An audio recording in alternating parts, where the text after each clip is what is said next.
Bienvenidos a una nueva entrega de las entrevistas que estamos realizando a los autores que componen la revista Amagi.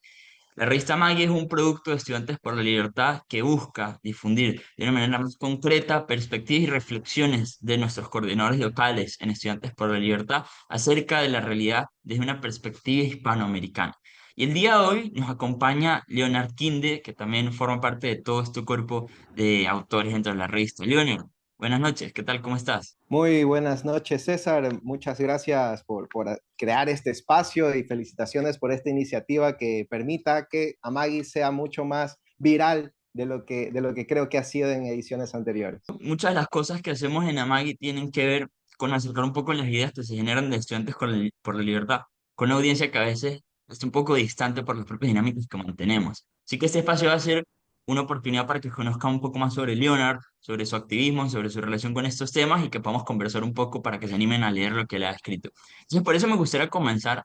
Leonard ha titulado su ensayo Los buenos, los malos y nosotros. Leonard, cuéntanos un poco más, ¿de dónde viene este título? ¿Por qué comienzas de esta manera? Escogí el título porque en el debate político, sobre todo, hoy en día hay mucha efervescencia alrededor de los buenos y los malos. Es decir, hay una moralización del debate político y que termina siendo peligrosa. Si yo soy el bueno y tú eres el malo, pues nunca vamos a conversar, nunca vamos a tratar de llegar a consensos, nunca vamos a llegar a siquiera cooperar de alguna manera. Y yo creo que esto se está haciendo cada vez más generalizado en el mundo político. Y yo creo que es algo que hay que levantar todas las alarmas, porque si bien antes era mucho más evidente en la izquierda y en lo que se conoce como la izquierda y en lo que se conoce como la derecha, también hay algo de esto que se está metiendo en el liberalismo. Entonces, yo creo que eso es algo bastante importante que hay que recalcar, que hay que temer, que hay que saber enfrentar. Y nosotros, yo creo que ese tiene que ser el rol de quienes lean el artículo, espero, de quienes defendemos las ideas de libertad, tratar de quitarle un poco esta dinámica de buenos y malos y comenzar a vernos a todos como un nosotros y tratar de, en base a ese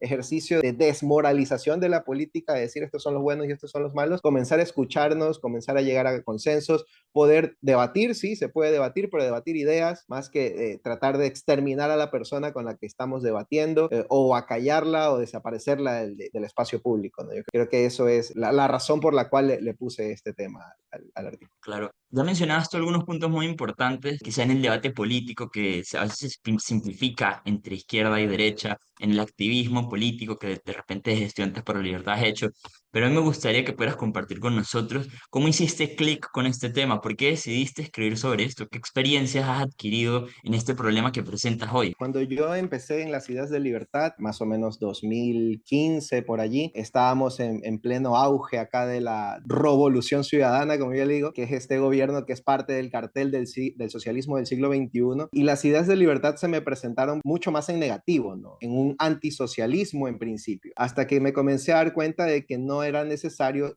hacer un anti algo, sino ser un pro libertad. Ahí comience a verle lo positivo al liberalismo. Entonces, en medio de esto, obviamente también pasé por una etapa bastante radical, como nos suele pasar siempre que comenzamos a ingresar en las ideas, y había cierta intolerancia de mi parte también frente a los socialistas, pero ya después seguí profundizando en las ideas y seguí viendo que, bueno, hay un concepto que me gusta mucho, que lo rescaté sobre todo de Hannah Arendt, que se llama el concepto de la pluralidad. Comencé a preguntarme, que es una pregunta como difícil, ¿no?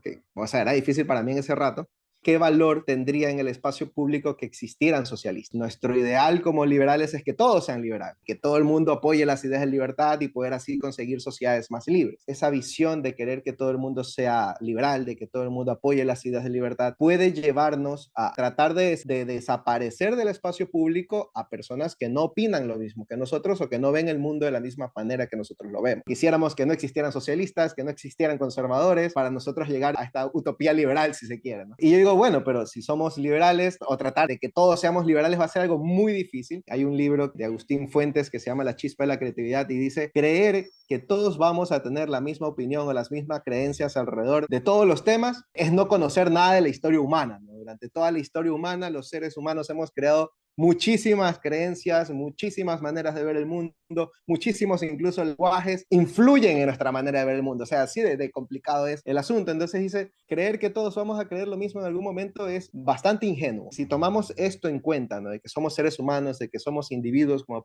apoyamos a los liberales, y que eventualmente va a haber alguien que vaya a opinar diferente, pues una pregunta importante para mí era decir, si siempre va a haber alguien que piense diferente, ¿cuál es el valor que podría tener que un socialista exista en la sociedad liberal, que un conservador exista en la sociedad liberal? Porque es importante que existan, porque es importante que puedan expresarse, porque es importante no descartarlos del espacio público y tratar de rescatar ese valor también, ¿no? El valor de la pluralidad que es inevitable en un mundo liberal. Esa pregunta fue bastante importante para mí y de hecho nació a partir de un evento de la U El Cato en el 2015, donde estábamos hablando de las ideas de libertad y etcétera, que fue acá en la ciudad de Guayaquil, y estábamos hablando digamos, las políticas públicas liberales. Entonces yo le pregunté al expositor en esa época, ¿será que llega un liberal al poder y quiere tomar políticas públicas liberales? ¿Qué pasaría si la sociedad no está dispuesta a aceptar estas ideas? ¿Es válido, es legítimo imponer la libertad? ¿Podríamos imponerle la libertad a una sociedad? ¿Qué implica imponer la libertad?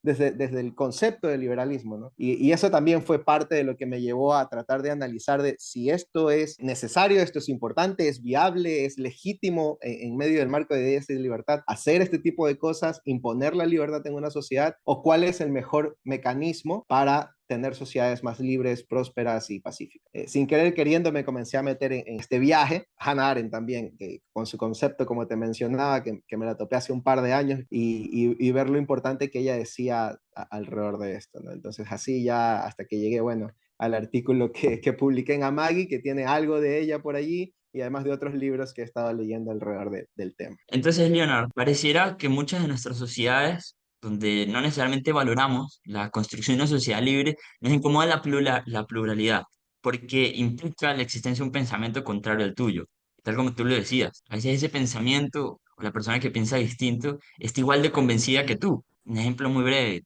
Hayek, por ejemplo, decía que al final los socialistas incluso también buscaban la libertad, solo que los medios a través de los cuales la buscaban pues estaban errados. Y si ellos lo supieran, quizá cambiarían o considerarían cambiar de opinión. Pues te pregunto, ¿cuál crees que es la importancia de que exista pluralidad en una sociedad libre?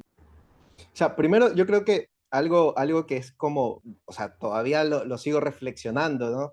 Pero hasta ahora, como te decía, todo apunta a que primero la pluralidad es casi imposible de desaparecer en una sociedad libre. O sea, lo único, digamos, los únicos, e incluso se puede intentar hacer, pero lo que se ha intentado hacer para tratar de desaparecer la pluralidad, digamos, son los ejercicios totalitarios del siglo XX, ¿no? Los gulag, los campos de concentración, los totalitarismos, ¿no? Que venga tu vecino y te acuse frente a la policía porque estás pensando en contra o estás pensando diferente al régimen o a lo que todo el mundo está apoyando y que te lleven preso. Entonces, hay estos ejercicios de tratar de desaparecer la pluralidad, pero son tremendamente violentos.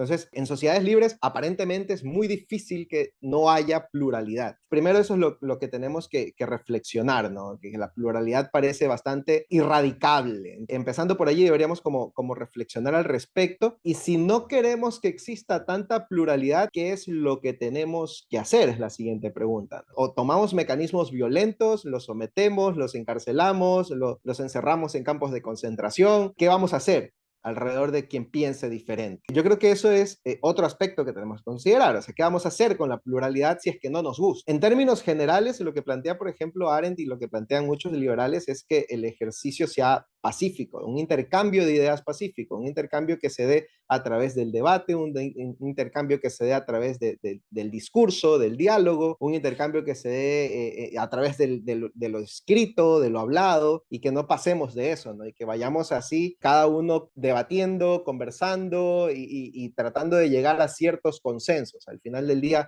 eso es lo que nos queda en sociedades libres, tratar de llegar, ni tú ni yo vamos a estar completamente felices, pero en algo vamos mejorando y nos vamos haciendo un poquito más felices. Vamos, lo primero sería, si es irradicable, ¿qué hacemos con eso? Vamos a tener mecanismos violentos o pacíficos. Lo segundo es, si nos vamos por lo pacífico, pues nos queda el diálogo, la palabra, la acción política y cosas así.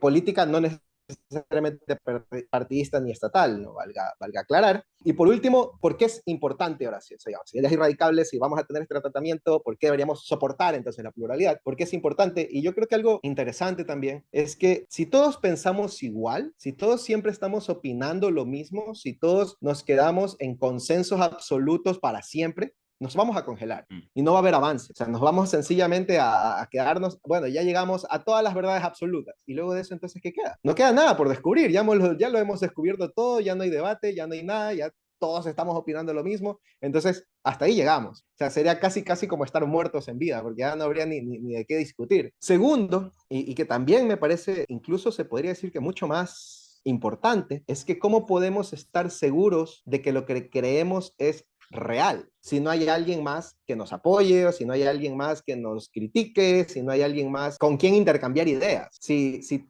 tuviéramos, no sé, esquizofrenia y comenzáramos a ver personas imaginarias por allí, ¿cómo vamos a poder saber si realmente están allí o no? De hecho, si se ve en la película, me parece que se llama Una mente maestra, algo así, esta mente brillante. Esta persona tenía esquizofrenia, veía a otras personas y lo que hacía era preguntarle al otro, oye, ¿está allí o no está allí? O sea, estoy hablando con alguien que sí existe o con alguien que no existe, para incluso poner los pies sobre el mundo real, darnos cuenta de si lo que creemos es cierto o no. Necesitamos este intercambio, porque si no intercambiamos con nadie, podemos imaginar cualquier cosa. Y la imaginación, el pensamiento humano nos puede llevar a crear mundos de fantasía, a cualquier mundo de fantasía. Podemos ver el cine que está lleno de mundos de fantasía.